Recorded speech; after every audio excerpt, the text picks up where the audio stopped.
Hey friends, welcome back to the podcast. I'm so bad. I'm so bad.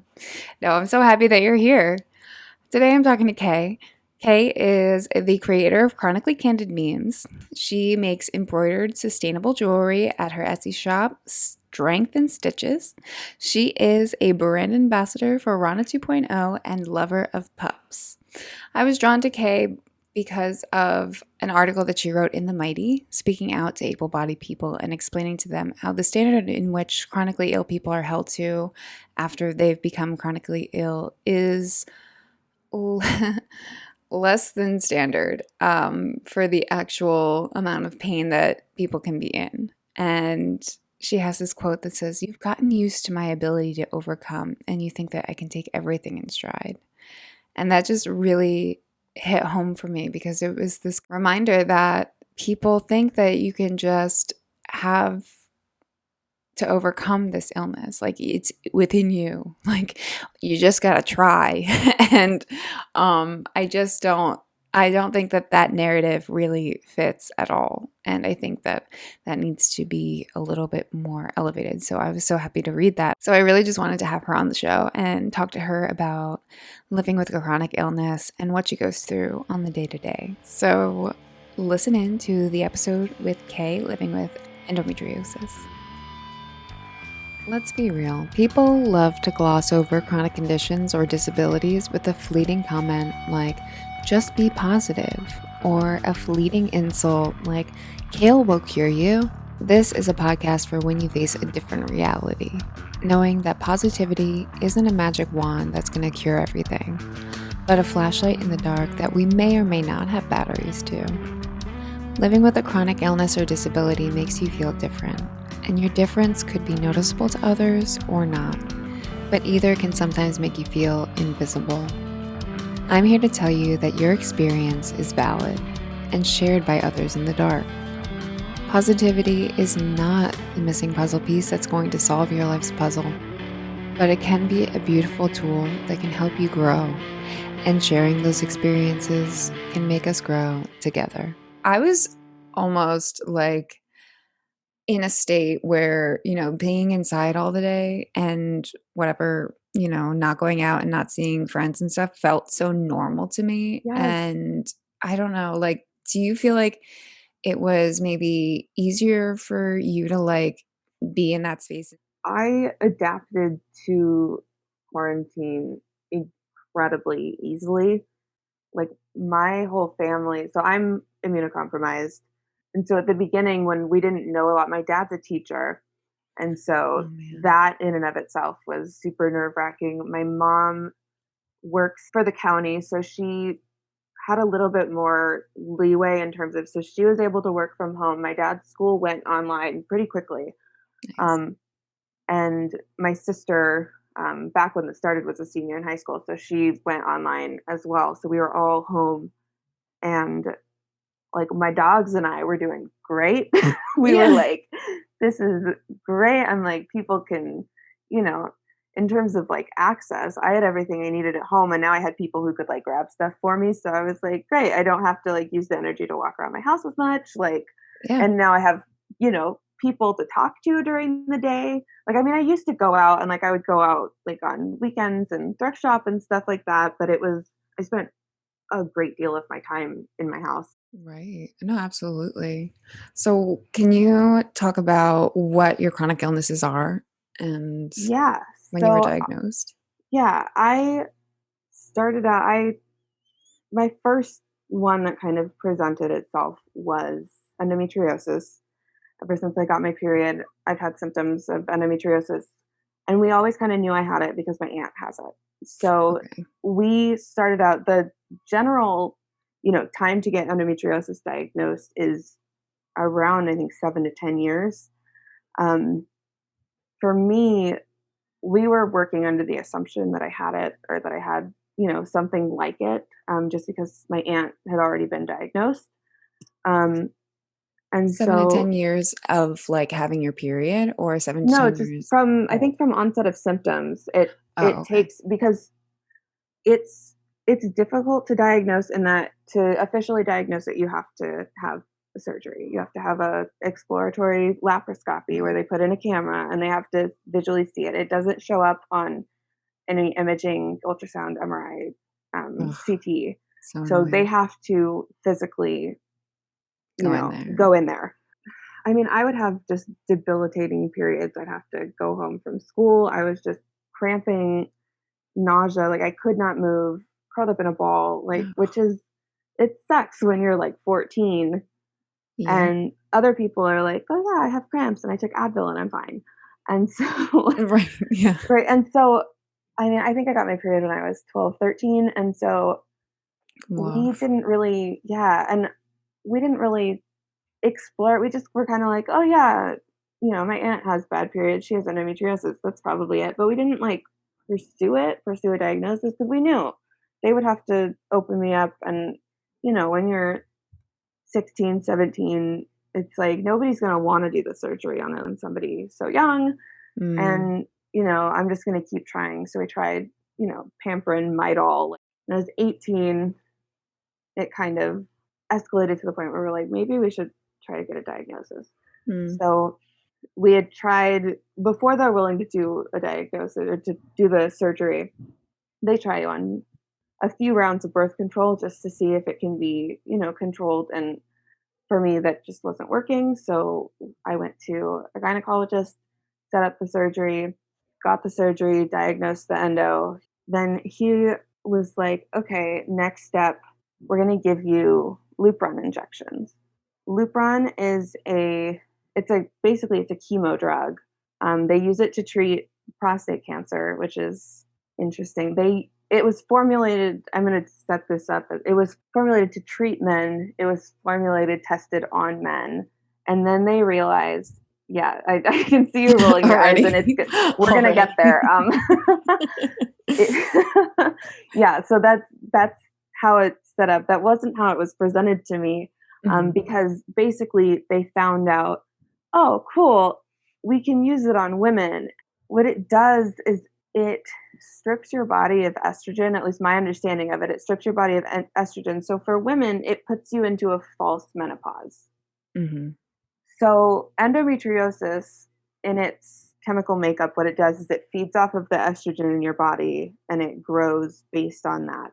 And so the thought with the Lupron is if we strip your body of all its estrogen, we put you into a false menopause for, I was supposed to get 6 shots, 1 shot per month for 6 months. So that if we do that right after surgery, it'll prevent the endo from growing back the amount that we took out. So when they went in with the surgery, they scraped out, or they were supposed to scrape it out. I think there's a difference between excision surgery, which is what they do is they cut it out, and ablation, where they burn it. Woof. I believe my doctor did a little bit of both, but mostly an ablation, and so he burnt the end, which is not, hindsight's 2020. We have come to find out that that's not what you're supposed to do, and it's not what you're supposed to. It's not the best way to control it. Anyway, so basically, they get as much of the endo out of you as they can, and then the thought with the shots is we'll have 6 months where it's unable to grow back, and hopefully that I guess stops like the cycle of it growing or impedes it enough so that it's not an issue. So I was 18 at the time. The only side effects that I was told I would get from the Lupron was menopause side effects, hot flashes, feeling tired, and it was basically just hot flashes. All I remember, it's like you're not Yeah. going to get a period and you're going to get hot flashes. Yeah. Um, That's all they tell you about menopause, and they're like, "Nothing exactly. else." And Yeah, which it's which not true. yeah, first of all, yeah, and so we trusted that, and we didn't get like you get those like warning packets from the pharmacy that has all the side effects written out. We didn't get that. We trusted the doctor, and so I start getting the shots. I ended up having to stop after the third shot. For the first shot, I was, my only health issue really was endometriosis. By the third shot, I was in a wheelchair. Wow. Yeah, we ended up finding out that severe reactions to Lupron are not uncommon, especially in such young people. I've been to multiple gynecologists since, and all of them have said I would never give that drug to somebody that young. Oh my God. A lot of people, like, it works. Again, it was formulated for white men. It was tested on white men. It's actually used in the justice system to chemically castrate rapists.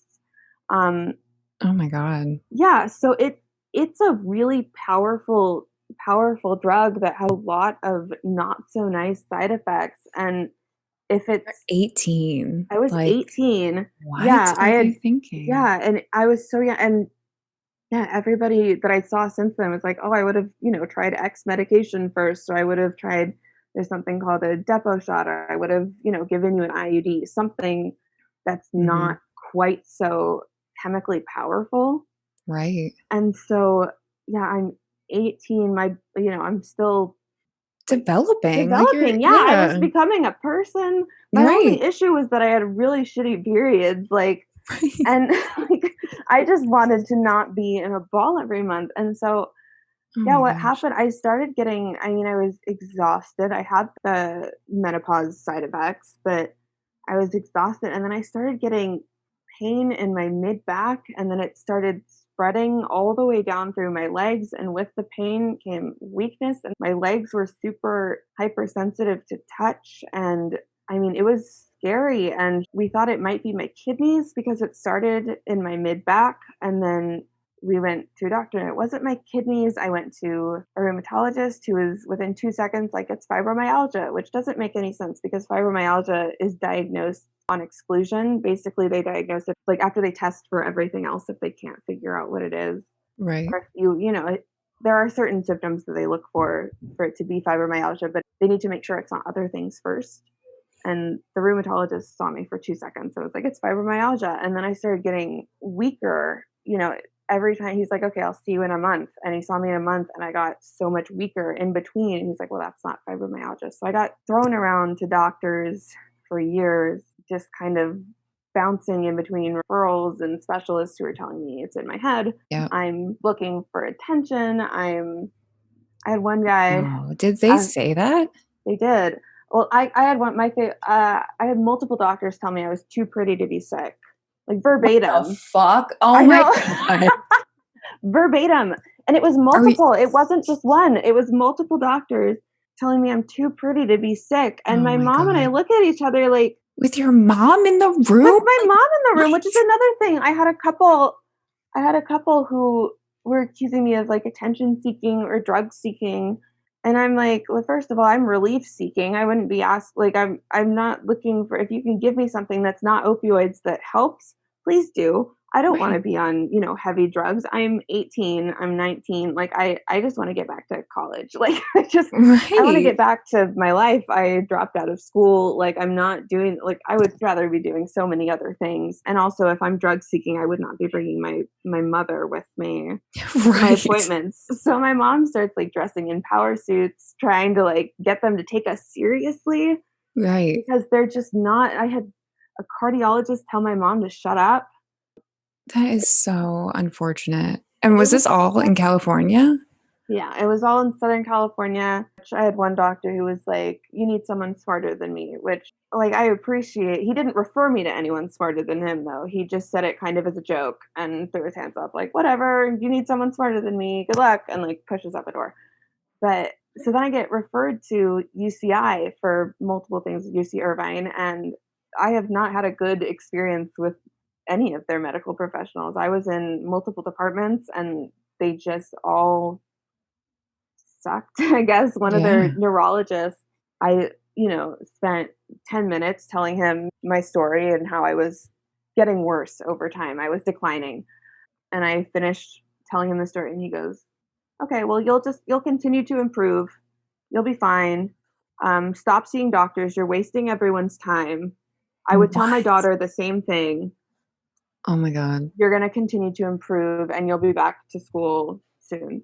This is so Stop seeing doctors." infuriating. It was awful. So I start crying because 'cause Yes. I'm exhausted, and not only that, but it's I mean, he's Yeah, you're young, you're pretty, you're too pretty to be sick. There's nothing actually wrong with you. You'll continue to improve. Stop seeing doctors.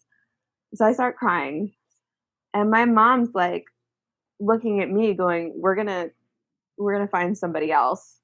And he's like, "No, no, you don't need." And she's like, "No, we're gonna find somebody else." And but Yeah. I mean, this guy was a professor. I mean, he was.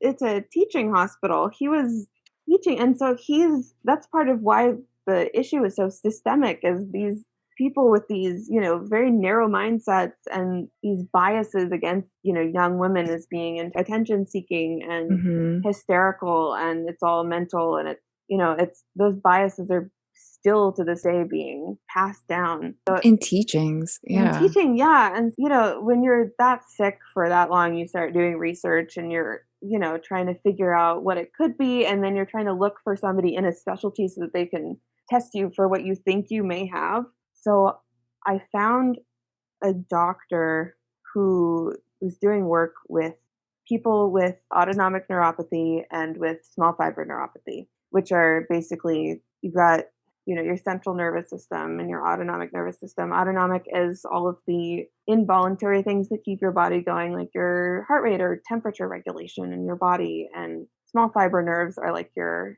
little nerves on what makes it so that you can feel touch. Hmm. So I found a doctor who specialized in neuropathy, and we were like, we should at least do a consult just to see if he thinks my symptoms fit. And he did, and he was able to diagnose me with autonomic neuropathy. And so that was my second diagnosis.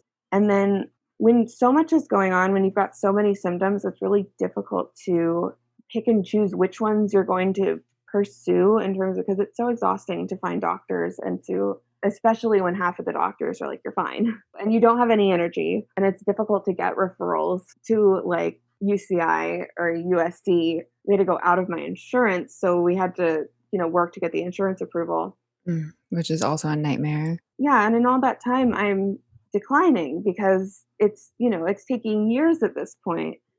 And so basically the theory is that the Lupron triggered things that were kind of dormant in my genetics. So I was genetically predisposed to a lot of this stuff. At least this is the theory that my doctors have come up with, that I was genetically predisposed to a lot of this stuff. And most people can go their whole lives without anything being triggered.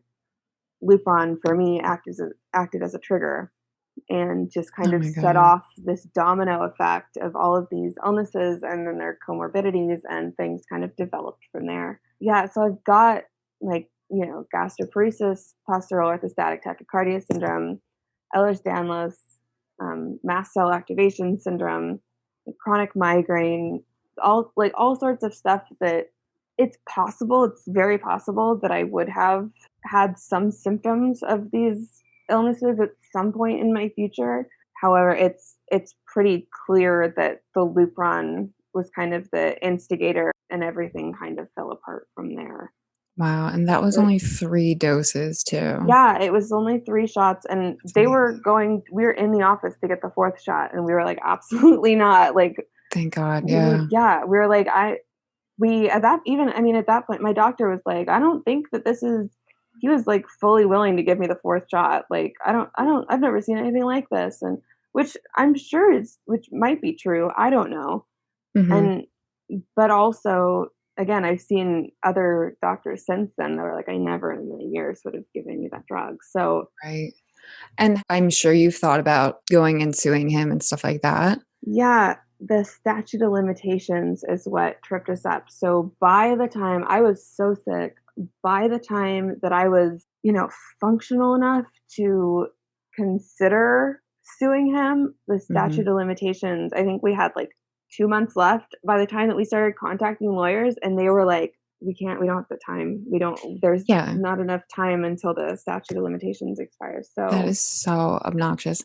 And it's so to bad. top it off, like, you're so fucking tired. The last thing that you wanna do is Exactly. go through a lawsuit. And we're still at some point I may have to apply for disability, because at this point I've been, out of work for years, and I haven't been able to do school because I can't focus and I'm in so much pain and I can't do on-campus school, and adding a lawsuit onto that is so overwhelming, which is why it took us so long to even get to that point. And we were also, for the first couple of years looking for the validation of it was the Lupron that did this, because a lot of doctors, especially at the beginning, we were finding out they give their peers the benefit of the doubt, which is completely, I mean, it's understandable. You don't want to be throwing other doctors under the bus. But also, if a patient comes to you saying, this is what a doctor prescribed to me, this is how my body responded to it, like, why do the doctors get the benefit of the doubt and not the patient? So it took a really long time for us to find people who were like, I wouldn't have given you that medicine, or he shouldn't have given you that medicine. And, and your illnesses and your symptoms are real and they're, valid, and we're going to figure it out. Like it took so long for anyone to get to that point that by the time that we got there, the statute of limitations was just about over. That's the worst. worst. I mean, the only thing I could do was, find another gynecologist. That was a gynecologist that did It this whole was, thing? yeah. Oh, Yeah, he was a male gynecologist. But I mean, and it was still, he had such a disconnect. He tried to help. He didn't want to take any of the responsibility. He was on the board of my insurance. So he was asking them to cover things for me, which were oh, he's so helpful. But at one point he was like, I would love to, deliver your child one day. Deliver your child for you. And I'm like, I'm sorry, you think I would let you come near my vagina? First of all, you're not getting near my near my body ever again. And second of all, I don't want kids, never wanted kids, especially don't want them, with all of this other stuff. So him trying to make me feel better by saying that he would like to deliver my child, just so he was so disconnected from me and from what he had put me through and kind of the reality of my life. Yeah. I very much think that there needs to be a separation of gynecologists from people that deliver babies. Yes. And people that actually take care of people's vaginas. Right. And there needs to be a distinction between obstetrician and gynecologist, because absolutely. I have been to multiple gynecologists who all they do is deliver babies, and that's all they know. And that's great. Right. And that's very needed. It's a very needed profession. But there's a big difference between that and people with reproductive disorders and diseases and stuff where your fertility is compromised. And, a lot of people don't want to have kids, and to go to a gynecologist and have them, for an issue that is completely unrelated to children, and to have them approach it from the mindset of, we need to do what we can to make it sure that you can have babies. Right. That shouldn't be the goal for every single patient. It should be something that, you discuss if that's something that you want to do. Right. But, someone with endometriosis shouldn't be relying on someone whose expertise is delivering babies, because it's a very different set of challenges that you're needing to. It's a very different approach that's needed. Yeah. There's so much more that has to go into that. Right. And so, there needs to be some sort of distinction, because now patients are having to go through, and I hate the term doctor shop, but they're having to go visit multiple people, because it's so hard to find somebody who has any sort of knowledge of endometriosis, let alone someone who's willing to do the surgery to diagnose it and then willing to treat it, which is, how we ended up with my first doctor in the first place. There needs to be more of an expertise, more doctors, or a way to know if doctors are trained in reproductive system diseases and disorders. Because imagine if you're completely infertile and a doctor looks at you and was like, well, hey, it's okay, I look forward to delivering your baby one day. That's not the point. That's not that's so awful. Yeah. I have early onset menopause, and I swear my gynecologist still doesn't understand it. She's like, so when was your last period? I'm like, yeah, girl, I don't get that question too. Yeah, I got that question while I was on the Lupron. I get that question now. I take hormone pills to keep me from having a period, because if I don't have a period, the chances of me having endometriosis symptoms goes way down. And it's absolutely like putting a Band-Aid over the problem. It's not fixing anything, but I don't have a period. And so every time I go to the doctor and they're like, when's your last period? I have to write out a novel about how I am on medication so that I don't get periods because I have endometriosis. And like, I promise you, I'm not pregnant because I Yeah. have no social life. And like, They're like, like, take this urine test anyway. right. You're And like, even if, fine. yeah, I had a surgery that was like, they had to start late because they forgot to run a pregnancy test. And I'm like, Oh I my am celibate. And even if I wasn't celibate, like, I'm pretty sure I'm infertile. So like, this is completely unnecessary. They're like, oh we my can't start the God. surgery unless you Gotta check the box. have a pregnancy test. Oh my gosh. With endometriosis, there's no cure for it? You just Um, sort of like go for yeah, it's surgery every couple yeah, and years? there's so much misinformation that like, if you get a hysterectomy, you're cured. That's not confined to your reproductive organs. Endometriosis is more akin to cancer and how it operates. It's not necessarily deadly in the way that cancer is. It's just that's how it's best explained of how it spreads. So it's not confined to the reproductive system. Endometriosis has been found in pretty much any bodily organ, intestines, lungs. It's been found on people's lungs. It's been found in people's sciatic nerves. So there's a lot of misinformation out there that, birth control or hysterectomy can cure endometriosis. People are told, oh yeah, once you hit menopause, it'll go away. That's not necessarily true. You'll maybe have less estrogen in your body that'll slow the spread because it's less for your body to feed off of and grow, the lesions of endometriosis, but it's not curable. It's not, and then yeah, the options that you have to keep it under control are Lupron and stuff like that, where it could Dangerous. it's dangerous and it could Yeah. damage you, especially if you're younger. And so there's not a lot of good options out there. So, what sort of treatments have you been taking for your chronic illnesses? Right now, like there's so many of them, which is like they're all comorbid conditions, which is they kind of all go hand in hand, and you do your best to treat the symptoms, and you try to like convince the doctor, hey, maybe we should try to treat, the underlying cause as much as we can. There's so much time in between, symptom onset and diagnosis and then treatment that there's so much damage that's done in the interim that it's really, really difficult to backpedal and Mhm. like for the treatment to actually be doing things that like, progress you or get you back to, how you were 2 years ago when you started. I'm not expecting none of my illnesses are curable, and most of them don't really have like solid treatments. A lot of trial and error and, hit or miss, and it's such a long process that I don't really expect to be like in a great place anytime soon. I mean, the hope is kind of to get me to a better quality of life and get me a little bit more functional and then like keep it there.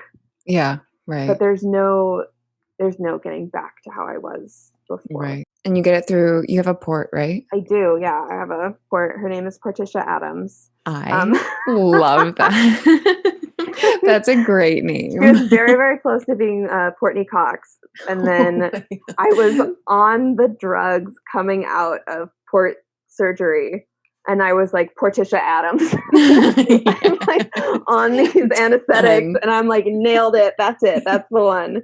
So I've got the port for this. I have gastroparesis. I got a gastric neurostimulator, or it's more commonly known as like a gastric pacemaker, but that's more slang. Implanted, which has really helped my gastroparesis, where it basically gastroparesis is paralysis of the stomach. Basically, the stomach is a muscle and has direction from the vagus nerve to contract. Like when your stomach growls, that's your stomach contracting to break up food and move it through. Mhm. Gastroparesis means your stomach either doesn't contract enough, doesn't contract often enough, or consistently enough, or it doesn't contract at all, which causes nausea. It causes food to just sit there. And so I have a gastric pacemaker that sends electrical impulses to kind of cue my body to move. It's more, my doctor explained it that it was more for nausea than like actually making my stomach contract. It was more, helping, giving my stomach a signal to kind of cooperate a little bit better and make me, function at least a little bit and make me less nauseous. With that, I also got a pyloroplasty, which basically the pyloric sphincter is what the food that the stomach contracts, it's what it pushes through. So that sphincter also expands and contracts. And so my doctor had mine just opened it permanently so it's food can just like go through and fluid can go through. So it's like stuff like that where little things that are like in treatments that aren't perfect, but they're helpful. And we're hoping that if we can combat enough things and enough symptoms from enough sides, we can, get me to a point where I'm functional. Yeah. So you have this amazing Instagram called Chronically Candid Memes, and it's Yeah. so funny. So you take like, where do you get like Yeah, historical art right, pieces? yeah, I get classical pieces of art and I put captions on them related to chronic illness. I find, old photographs, black and white photographs of, flapper girls making a weird expression or something, and I just slap a caption on it. That actually started kind of in the middle of quarantine. I was finding a lot of my happiness was coming from meme pages on Instagram, and I came across this page called Depressed Art Memes, and it was, something like that. And I'm like, I personally just thought it was an exceptional type of meme where you take these old paintings as opposed to, most memes are like photographs or drawings or something. So I just thought it was so funny to put like a modern caption on like an antique or a vintage or a classical photo or piece of art. And so I just started finding, I followed different art accounts that just, there's a lot of accounts on Instagram that just post art and they post, who who drew it and what the context is, or just, oh, this is really pretty. And so I would go through those and just find one, and I would share it to my Instagram story and put little captions on top of it.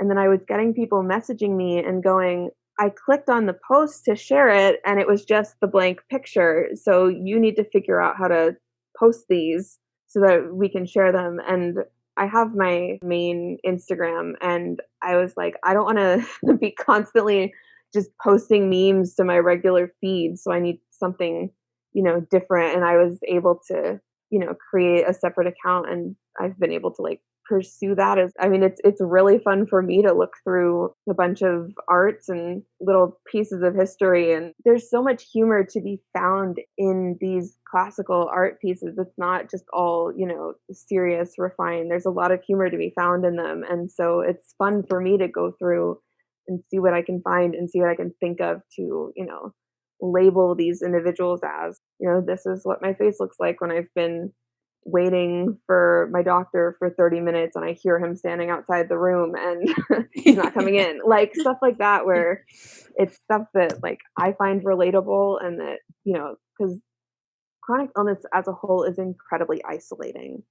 And it like I don't know very many chronically ill people in real life. And so the internet and Instagram has become kind of a safe haven for me and for other chronically ill people to connect and to share experiences and to realize that our experiences are not unique. And, you know, like so many other people have been told that it's in their head and, invalidated, or so many people are constantly fighting with insurance or constantly, arguing with doctors and they're in this decline. And there's something to be said about finding that community and being able to share your experiences. And so when I knew that that was incredibly helpful for me to figure out that I wasn't alone, it was also incredibly helpful for me to see others find humor in a lot of stuff that if you don't make it funny would just be very sad. And Yeah. so No, um, exactly. I think it was cool for me to be able to find a way to, I guess, contribute to that and to be able to be that for other people. I get so many people messaging me like, "Oh my gosh, I didn't know that other people felt that way or that other people were told that by a doctor or that other people, so it's really cool for me to be able to, because I know, again, I was able to, understand that when I was at my darkest, it was these things that made me smile. It was humor about chronic illness. You never would have thought that these sick people are going to be joking. Like if you're, far removed or able bodied and you're looking like, I don't understand how that's funny. Like, but Right. if you don't find humor in it, you're just going to be incredibly sad all the time. Right. And just to be miserable all day, every day, like you're arguably in a miserable position and you're in pain and you're sick and it doesn't seem like it's going to end. And if you can find, small things to brighten up your day, like, I found that was so helpful for me, and that, community is so helpful for me. So, yeah, when I was kind of presented with the opportunity to make jokes and cheer people up and cheer myself up, because I'll send my friends. I sent my friend a draft of a meme last night, and I'm like, "Is this funny to me because, like, I'm high, or is it funny Yeah. to Yeah. me, or is it, like, actually funny?" So, like, I find a lot of joy in it, and I appreciate that other people are also finding joy in it.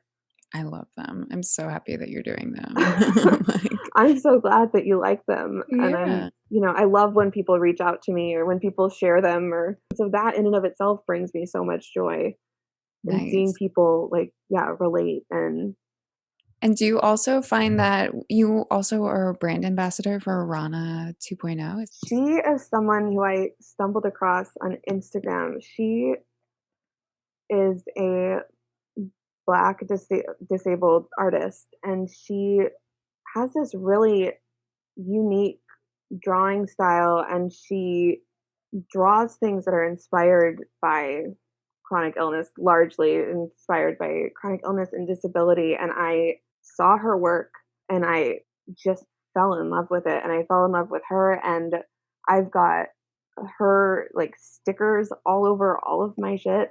And and then she, presented this opportunity to be a brand ambassador and to help her, kind of spread her work. And so I became more involved with her because, I just wanted to amplify her voice as much as I could because I love her shit so much. Like, Yeah, it's so beautiful. it's super beautiful and it's very real. It's my favorite design of hers is it's a nude torso with a sunflower as a head. And I just love it. And Yeah. so like I got that on a t-shirt. Especially for me, disabled joy is incredibly important and it's incredibly difficult to come by. So for me to be able to share the things that bring me joy and to promote the people who bring me joy, I think is it makes me feel good.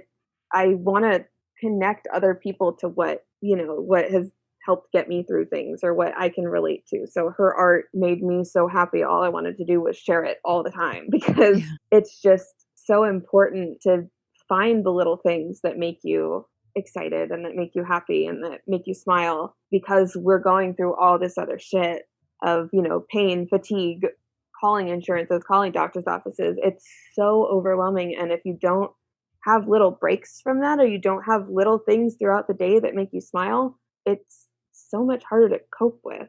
Yeah, absolutely. I'm so Yeah. glad that she was able to bring that out for you and that you do such great work in order to amplify everyone's voice in the chronically ill and disabled communities because I think that not enough of that is happening. And that's why I wanted to do Yeah. the show too. I just want to make it Right. known that we're all in this strange world together Which and is so important it's because really it's so important. isolating, and especially now with COVID when if I hadn't gotten sick, I never would have known that this community existed because Absolutely. it's, and a lot of it is, people in the community are amplifying the voices of other people in the community. And there's, something to be said about trying to just like let able bodied people or people outside of the community know that we exist and that we're here and that, you know, it's It's nothing to be ashamed about. no, Like, exactly. And disability isn't a bad word. And, right. living your life, if you're,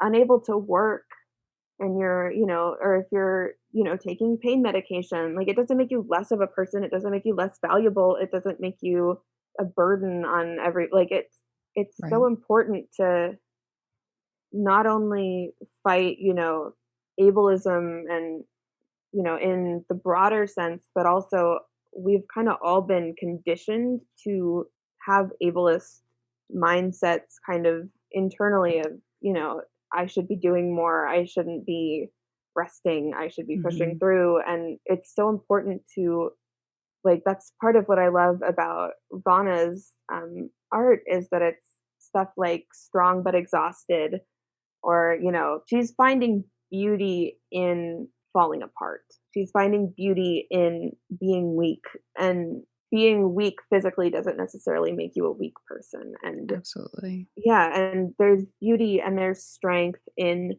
taking time for yourself and resting and allowing yourself to take a step back and not put so much pressure on yourself. So I think stuff like that is especially important to remind people is, my productivity does not, correlate with my worth. It doesn't, if I'm not productive, it doesn't mean that I'm not a good enough person. I'm not, Right. doing enough. And so through stuff like this and through, memes and through art kind of creates a different mindset where it's more acceptable to be chronically ill and to allow yourself grace and to not have to be go go go all the time, Mhm. because a lot of our outside influences and a lot of our influences growing up are in that mindset. And so anything that anyone's able to do to kind of combat that and to present another view is really important. Absolutely. And especially you have one more thing that you do in your I spare do. time.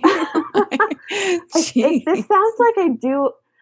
This sounds like I do a lot. I really, really don't. The memes take me like 5 minutes. Like, it's not. I don't spend a lot of time doing things. I did last year.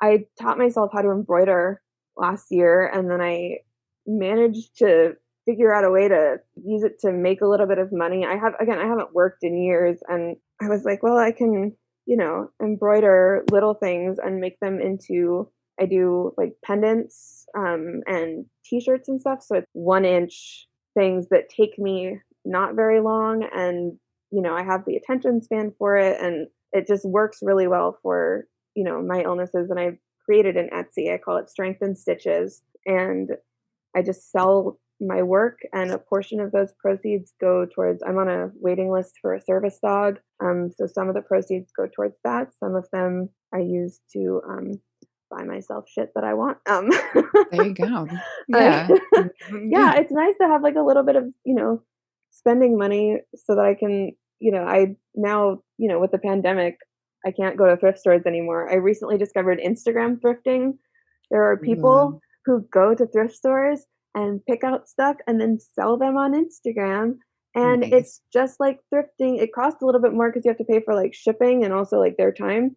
Mhm. But it's so cool. And like I was able to kind of work that into, like, now I'll Instagram thrift for the t-shirts that I end up embroidering and then Oh, selling. So nice. it's sustainable. Um, Absolutely, yeah. a lot of my a lot of my Etsy is sustainable. I use recycled thread and stuff like that. Um, so yeah, it's just, you know, a lot of, I think a lot of what we've been talking about and a lot of, what's been important for me living with chronic illness is finding little things that kind of break up the day or kind of break up what would be kind of an overwhelming and sad existence, and just finding like little things you can have that can distract you and keep you a little bit occupied and keep your brain happy, I think is really important. I don't And think I people love talk about that. that enough. Absolutely. I love that you do that, and I think it's so important for everyone's mental health to be, like, interacting in that sort of space, so I really Yeah. wanna thank you for sharing all of your experience with me.